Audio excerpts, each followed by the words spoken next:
Alright, everybody, welcome back to some more Cougars Dynasty. And today we've got the PAC-2 rivalry, the PAC-2 matchup that we have all been waiting for. Washington State traveling down to Corvallis, Oregon to take on the Beavers of Oregon State. It's going to be a big one. They're sitting at 5-5. We are sitting at 7-3. Currently on a 4-game win streak, I'm pretty sure. A phenomenal turnaround of the season. And we really shouldn't have started out 3-3. San Jose State, we definitely could have won. Fresno State was just bonkers. I mean, we got blown out of the water. They're actually a really good team, but we beat an 8-2 team in Boise State. We beat number 25 Texas Tech, so that looks really good on our resume. Did lose to Washington pretty bad. That one probably hurts the most out of all of them, even though the San Jose State one was an absolute choke. The UW one, it hurts the worst. It definitely hurts the worst. But we won it in real life. Go Cougs, baby. Come on. But today, as we look down our schedule, we've got the Oregon State Beavers. 9 p.m. start time. So PAC-2 after dark. It's still alive, and it is more than well. But if you do look at our last 4 games, we're averaging about 38 points per game, which is really, really good, especially when you compare it early on in the season. 38, 30, 35, 17. That was a low. I'm not going to lie. But as of recent, we've been averaging a lot of points, which is very resemblant of what's happening in real life. Cougars are putting up a ton of points. We're also allowing quite a few points. Last week was a big win, though, against a 6-win team, in New Mexico. I was on the road as well. We've got another tough one. We could put our rivals below 500, and then, of course, we've got Wyoming coming up after, who actually are a 6-win team as well. That has no resemblance of the team in real life. They are horrible in real life, but the Cougs, if they're going to lose to anyone, it probably will be them. But let's go back to the recruiting board. There is actually nothing to do because we didn't have hours to work with, so I just went ahead and used the 15 hours or whatever it was. It might have even been in the last episode. I can't remember. But at the top of the board, Dante Gaskin out of Spanaway, Washington. West Side kid. We're trying to bring him to the east side. He looks really, really good. I've said it a couple times now. The athletic traits, phenomenal. We really want to bring him in because you think of guys like Schlenbaker, Wayshawn Parker, Leo Pulalasi, who had a phenomenal game last week. Go check that out. If you haven't seen it already, he had a career game, over 100 yards rushing, I'm pretty sure. Had a 50, 60-yard receiving touchdown. He was awesome. But Gaskin just brings some juice. We've got Pulalasi, Schlembaker, they're more of power runners, power zone. This guy can come out of the backfield as a receiver. He's going to make the first guy miss, and he is going to blow right by you. And we really don't have that outside of, you could probably say, Wayshawn Parker, who really has that type of speed, but he does not have that make you miss ability that Dante Gaskin looks to have. Tony Laporta, wide receiver out of Texas. We've been over a couple times too. Not great speed or anything, but could be a really good red zone threat. And if we could steal him from Texas A&M or any of those 4 schools, that would be awesome. Hopeful still on Fadafehi. We need to replace some guys on our O-line that are leaving. Would love to build him up. 4-star prospect out of Nevada. And then Percy Lafotu still hasn't cut down to, neither of these guys have cut down to their top 5 yet. I mean, Fadafehi is still in the top 10. Tommy Johns is down to his top 8, but looking to get down to his top 5. We're still high up there for him, which is really good. We will search social media. Oh, wait, no, we can't because we don't have any hours. I was going to just do that real quickly. But, yeah, some of these other guys, we're kind of just looking to hopefully get on their radar. Someone like Jamie Buck, which, it might not happen. And if it doesn't, it's kind of whatever. At this point, we'll go back to the drawing board, get some guys that are interested. But these are Jamar Case through Buck is really just kind of hopeful with the scholarship offers that we gave them. Chad Pack about to be down to his top 3. Yeah, not looking too bad, honestly. Would love to get a guy like Mike Sampson, JUCO player, bring in some, I guess, experience. Like, he's technically like, a freshman, but he's also a junior in the JUCO system. He would bring some much needed experience to that secondary room. Gaston as well would love to bring in. He looks like a guy that could really bring some man coverage to this team, and we need that in the slot. But outside of that, I mean, we got a couple commits last episode. We don't really have too many commits, and we're quite far into the season. So hopefully some of these guys can start just choosing us so we have depth that we know of. But we are number 1 in a lot of these. So hopefully they start committing. Greg Montgomery, we are number 1 ahead of a lot of good schools. So hopefully we can make a splash here soon. Maybe with one of these 4-star recruits. That would be pretty awesome. But let's get right into the game. I've wasted enough of your time talking about all that BS. PAC-2 matchup. Let's go. PAC-2 after dark, baby. One of the great traditions in college football. People are saying, oh, Big 12 after dark. Oh, Mountain West after dark, blah, blah. Let's be honest. Nothing is like the PAC after dark. Nothing in college football. There has been maybe some of the craziest moments in college football in PAC-12 after dark. Well, now it's PAC-2 with these 2 teams and 2 programs that were left behind by the 10 other programs that I don't even want to name. To the Big 10, to the Big 12, they went. That's fine. We don't need them because we can create special moments without them. Starting with the Beavs, Ben Gulbranson will be leading the Beavers offense out onto the field. Got a little bit of color rush going too. NFL used to do that with Thursday Night Football, a little color rush. We're in the all reds, Beavs in the all blacks, as Buddha Alukta and Parker McKenna make the first down stop. 9 o'clock start here at Reser Stadium. Just like old times, baby. As that one inaccurate. Gushikin, good coverage. Him or the receiver, though, never really saw the ball. So now 3rd down and 9. Got to get off the field here on defense. And the pass is short of the sticks. We will get the ball to John Mateer early in this one. And that's a big stop. Man, that's a pretty good punt. Chris Hudson's going to have some space, but nowhere to go. That was actually a pretty good tackle in the open field. And here is John Mateer. Cougs got the Wazoo script on the side of the helmet tonight. Let's get one done for the Coug Nation. Recently, Mateer has been just throwing darts. And starts with one there, caught by Trey Shackelford, gain of 6 on 1st down. Mateer is up to 68.1 completion percentage on the season.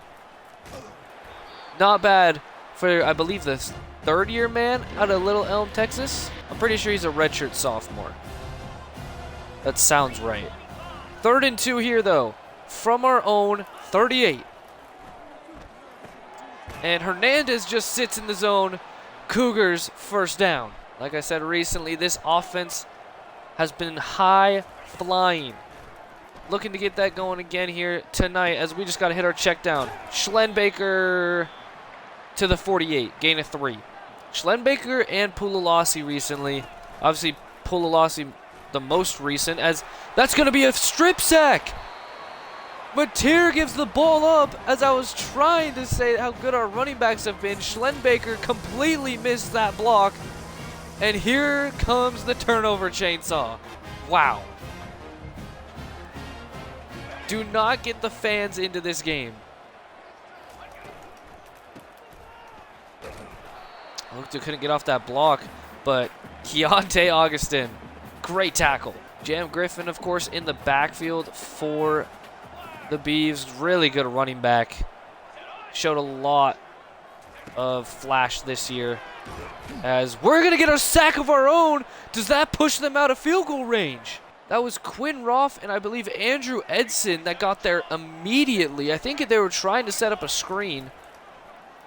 As spread formation here on 3rd down. And that'll definitely push them out of field goal range. Troy Elder. 2 sacks, 4th and 27 for the Beavs. That's how you respond on defense. Coming up huge like they have been the last 5 or 6 weeks. As that is a horrific kick. That went 11 yards. That netted 11 yards on that kick. They kicked it from the 49-yard line. Wow. As that one we just can't get out to Hernandez. So both defenses showing up early. The Beavs getting pressure on Mateer here. So we'll go to the run game and get 4. I honestly love the look of Reser Stadium. It is a nice looking facility. And that one's just going to be thrown at Schlenbaker's feet. And we're going to have to punt now.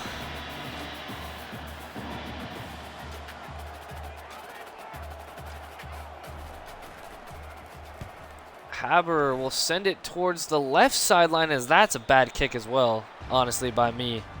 To the 19, though. It's not horrible, I guess. 1st and 10 for the Beavs. Slot receiver in motion. McKenna couldn't get out there, and he's got space now. Best play by either offense so far. Gain of 31. We were using McKenna. I thought we had the play made. Just not quite quick enough. As that one, just a quick screen on the RPO. Luckily, Jamori Colston catches up, and that's another really solid play for the Beavers offense. I have to stop diving in this game. I'm so used to Madden's where you could dive and make like easy tackles. Not this year in college football. That one just right over the middle. We were supposed to be in zone coverage, but the weak side linebacker just was playing man. I mean, he went all the way across the screen with that drag route. 1st and 10 from the 11 for the Beavers. Quick, just in the zone. Goldbrinson, first touchdown pass of the day. Beavers will go up by a touchdown. Trent Walker on the receiving end of it. Not how I expected this game to start. I'm just so accustomed now to scoring so quickly in these games. I mean, yes, we've played against, lesser opponents, but here's Tony Freeman. Freeman working the kicker.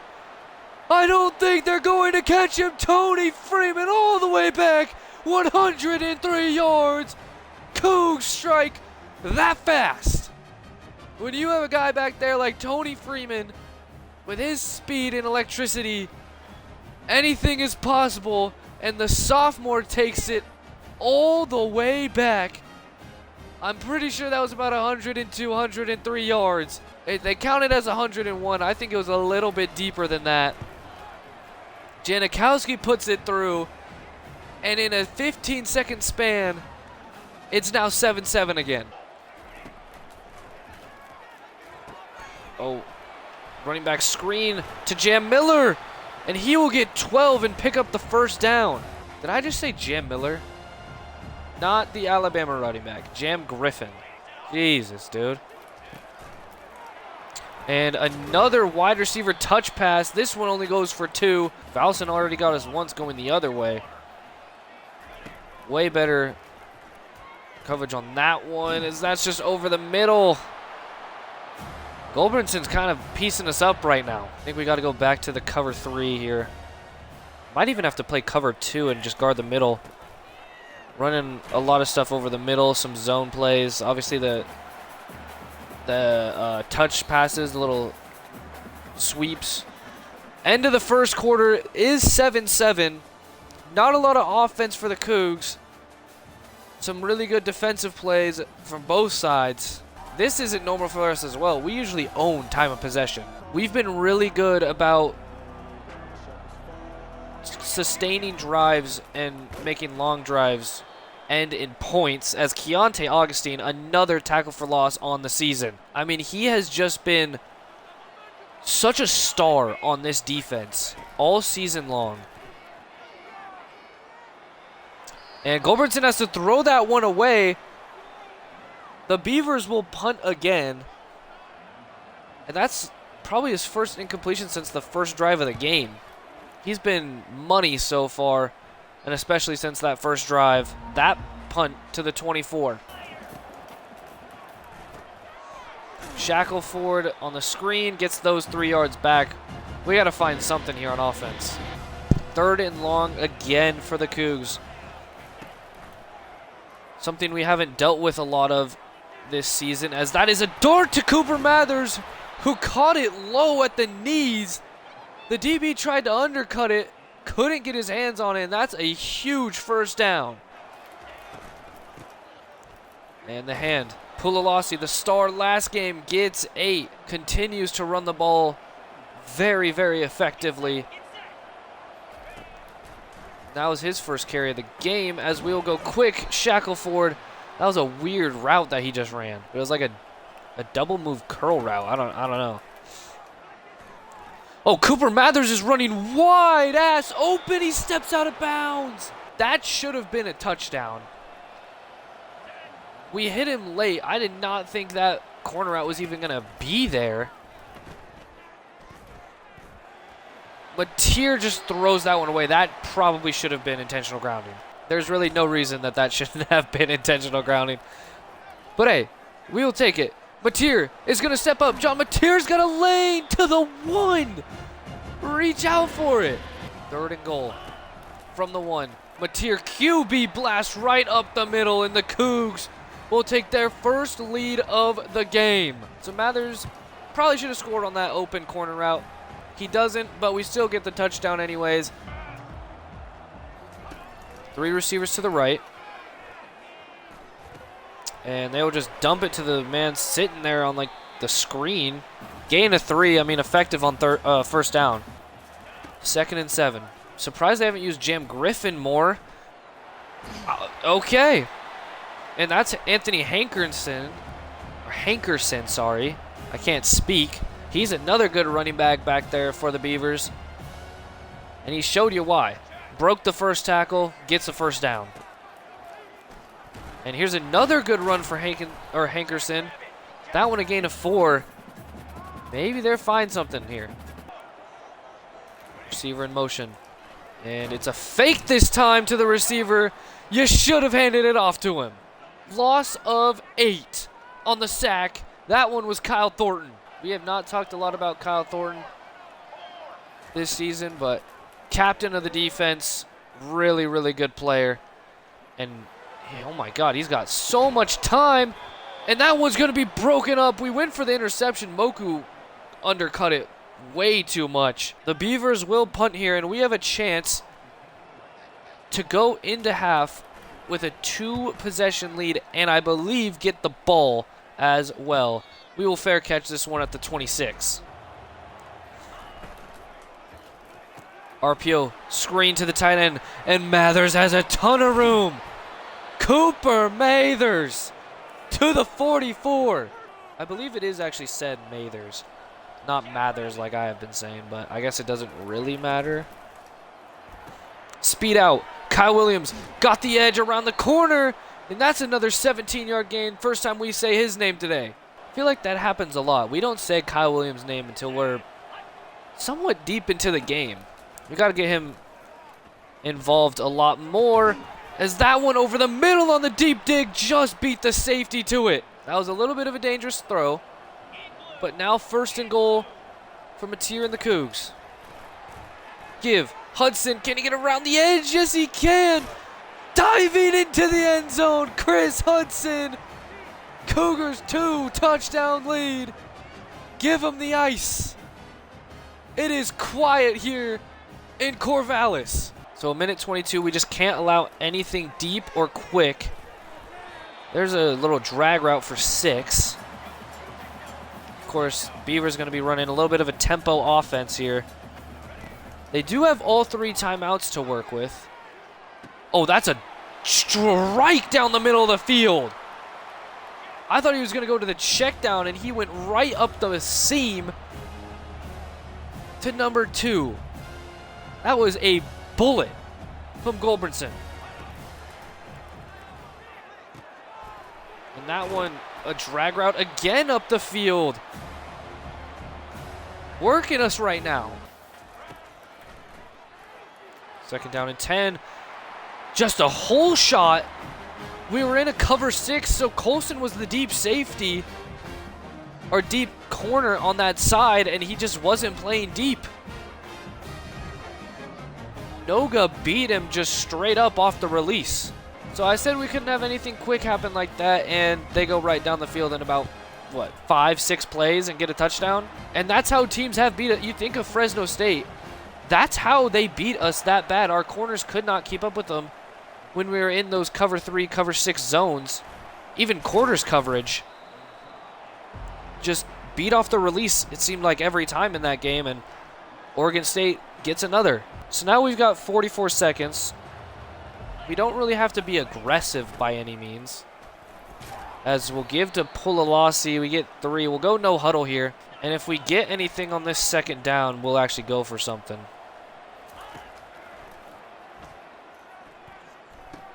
Over the middle, Pulalasi. We'll take a timeout. See if we can't get something up the seam. Maybe to Hernandez.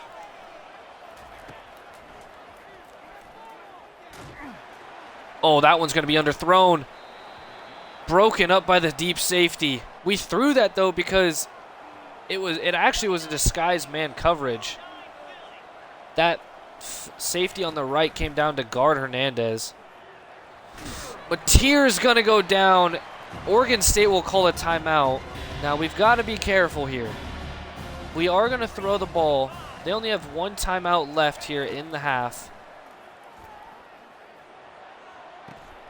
Just a shot to Chris Hudson to the 44. Corner never found the ball. What a strike delivered from Mateer.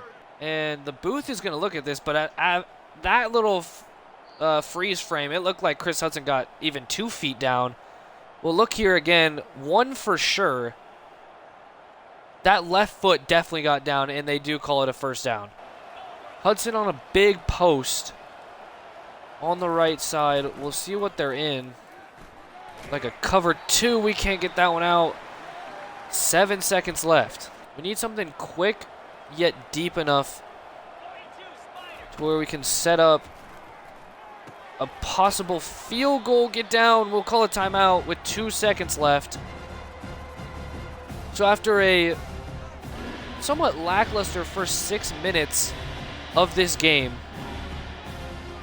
a lot of offense has happened here in the second quarter. Oh, God. There is a flag. Hold on now.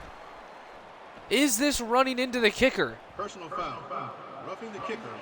Defense. That's 15 yards. So we will move up to the 21. And Janikowski will get a second shot at this. That's a little bit better. Inside the left upright, actually right down the middle.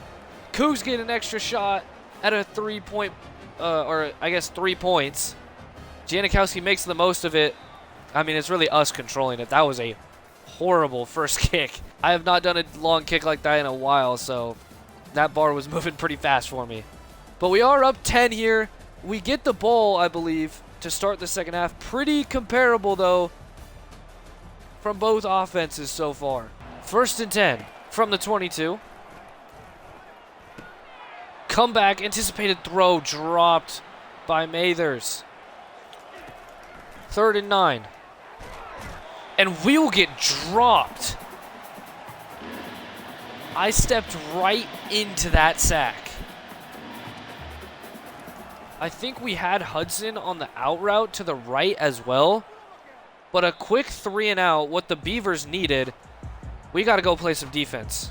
Jam Griffin will start in the backfield. Hankerson finished that first half for him. And the give will be to Griffin. No gain, though. Good defense. Olukta came up with the tackle there. And they go right back to the run game. Griffin breaks 1. Can't break the second. Edson and Olukta combine for the tackle. 3rd and 6. Please, oh please, pass rush. Can you get there? Oh my. Gulbranson with a strike right behind our back. We started playing with the receiver going across to the left. He says, okay, you're going to do that. I'm going to hit my receiver coming back to the right. That was a beautiful pass as Alukta there on the tackle again with Augustine and Colson. Alukta has been all over the field. I feel like we just can't stop saying his name. Gulbranson making changes at the line. Run play. Alukta there again. They tried to hit us with a little puller. Not going to get Alukta. You got to pull and get hands on him a little quicker than that. And the tight end's just left open. That's who scored the touchdown, actually, for them earlier. Number 28. Forgot his name already, I'm not going to lie. Gulbranson continuing to make changes at the line. As this is going to go to 28 again. First down, Beavers again. Trent Walker, there we go. Beavers driving here to open up the third quarter. RPO, they give it to Hankerson, who gets 5. Boogie Wilson, oh wait, no, we're going to follow this. And again, like the touchdown earlier, this one goes to Valson though. That's how Walker scored that touchdown. Just a little quick stick route in the middle of the zone. Valson makes the catch. Beavers up to the 1-yard line. And they give to Griffin, and Griffin is in. And even if he wasn't, he broke that tackle and would have been in. Throws up the Heisman. That's insane. Oh, that was Hankerson. My bad. Didn't realize that it was an 8 and it was a 0. All right, we got to go produce something on offense because I think Oregon State has finally found their offense. Schlenbaker back into the game. And he will have a nice lane that time. Gain of 4. If we can continue to get that type of run out of our run offense, that'd be huge, but that is not. Melvin Gordon, the 4th. 5th tackle of the game, and that one is a tackle for loss. The read is left to right. Williams really isn't in this read, but if he's there, I'm going to take it. That one's going to be picked! Oh my goodness! What am I doing right now? It was Gordon again, or Melvin. Just poor recognition that time as Keontae Augustine goes all the way across the play to make that tackle. We've got to at least hold him to a field goal here. I don't know. I've completely lost my mind on offense. I don't even know what I'm doing. This is also why we're 7-3. 3 losses because of my dumbass. Everett Hayes, the kicker, waiting on the sideline to see if his number is called to tie this game up. 3rd and 13 first, though. Oh, and he threw right to McKenna, who dropped it! All right, well, you have a new nickname. Parker McKenna is now going to be known as Butterfingers because that could have been the turning point in this second half. Instead, 3 points to the Beavers. It's a tie ball game. That is unbelievable. We played that perfectly, tricked Gulbranson into throwing it. I did everything right except catch the ball. So now 1st and 10, Stadium Pulse is alive. And that one just too far to the sideline. Mathers couldn't make a play. And we will go right over the middle. It's dropped by Hernandez. There's a flag on the play. Personal foul. We're going to get bailed out by a roughing the passer. Wow. Takari Hickle. Unbelievable. That is a horrible way to keep this drive going if you're the Beavers. Great if you're a Cougs fan. Pulolasi out of the backfield will get 11 and a 1st down. We got to find a way to get Kyle Williams involved here. This is when you got to start leaning on your star players. Mateer being one of them. We'll try to pick up a block from Schlenbeck where we ran right into him. If these two safeties stay split, Mathers should split them. But we'll just take off. They're in man coverage. Mateer, go down. Slide. I am trying to tell you to slide. Spread formation again. Williams One on the release. That's going to be too far. Mateer overthrew him. That was the play. That was the play that could have set this thing on fire. And that was picked. We tried to get rid of it as we were being hit. The big fella is running it back to the 20, to the 19. Hernandez makes the tackle. What did I tell you? I told you to stick around. Mateer, oh, I mean, yes, we have to get that off quicker, but man, threw it right in to the big fella's hands. That one's caught, just a simple in route. Jeremiah Noga on the catch. And we've got to make a play here on defense. We're going to send Augustine off the edge. Nickel blitz. It's a run to Hankerson. He gets a first down, 1st and goal, as we will trickle down to the 4th quarter. PAC-2 after dark. I told you it's still alive and well. You know it was alive and well anyways. But we're in for something here in the 4th quarter. We have yet to score in the 2nd half.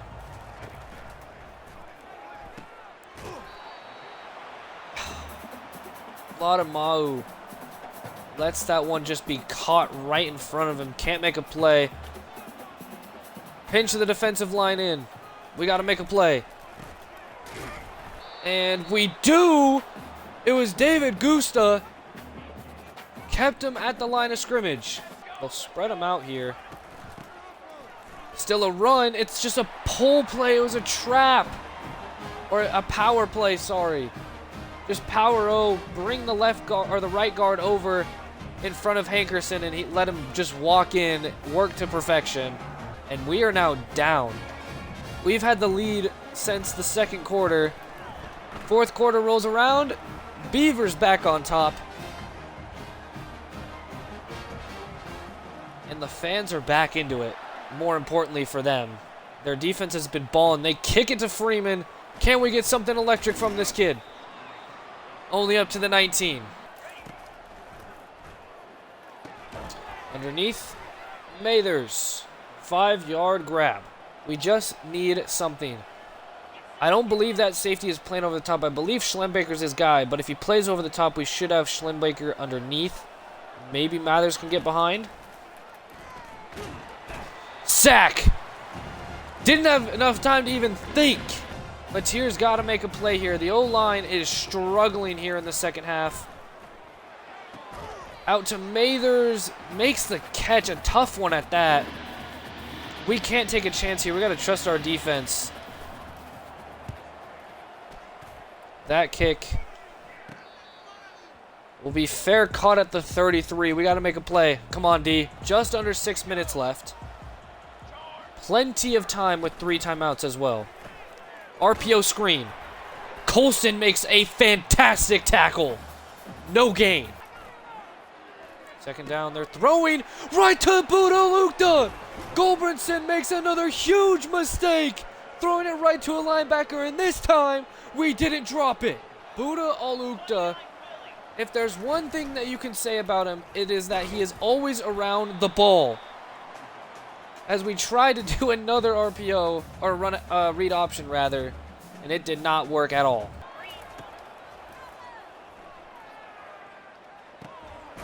Just sit there. Mathers, gain of 11, that's huge. All we need is something quick to pick up this 1st down.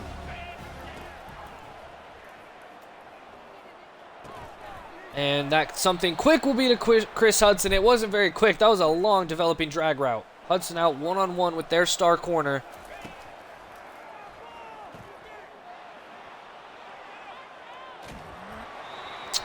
And Mateer is either hurt or very fatigued. And it's probably a little bit of both, because we should have been able to outrun that D lineman to the corner.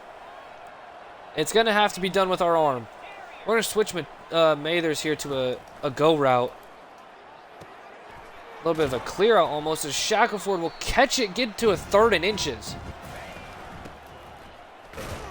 Schlenbaker gets the carry, and he gets a 1st down. A big one, too. Halfback draw. Pulalasi, stay on your feet.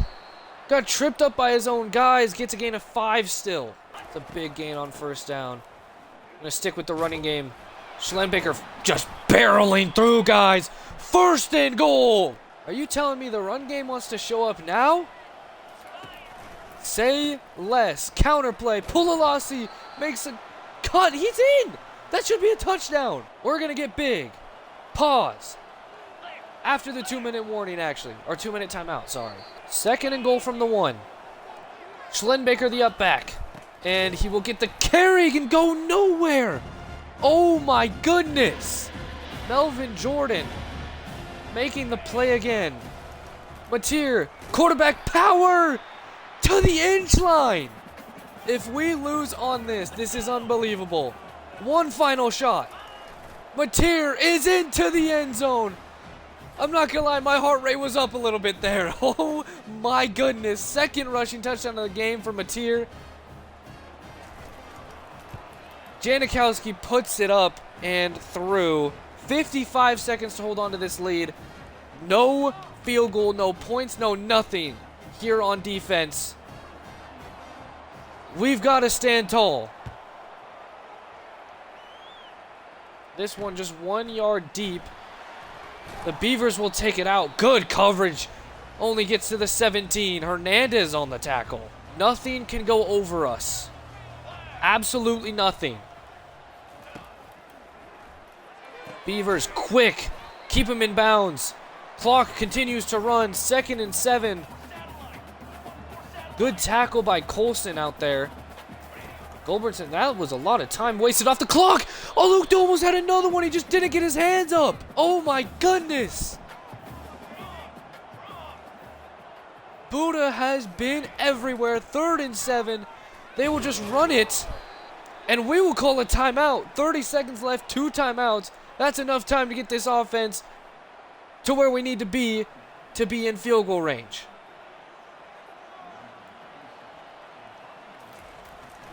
What a wild last, 5 minutes of this game. And they actually kick it out of bounds. Or to the boundary, I should say. We need something. We need about 25 to 30 yards here. Mateer's just going to step up. He's going to take off. Mateer gets the first down, so the clock will stop for the moment. So we will go quick. Time running. Mateer's got to snap it. Anticipated throw over the middle to Hernandez. Carlos Hernandez. We will let the clock tick. Actually, no, we'll call our first timeout. If we can manage to get a little bit closer here, it would be ideal. Because we missed the long kick at the end of the first half before we got the second chance. Over the middle, Hudson is going to walk in with a second left. Chris Hudson, touchdown Cougs. We don't need to even think about the field goal. Game on ice. Janikowski puts it through. Are you kidding me?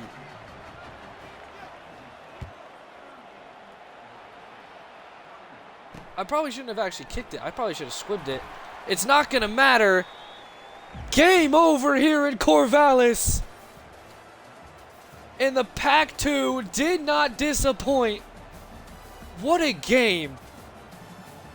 Oregon State fought till the very end. But John Mateer leads another game-winning drive. I thought that was going to overtime, to be honest.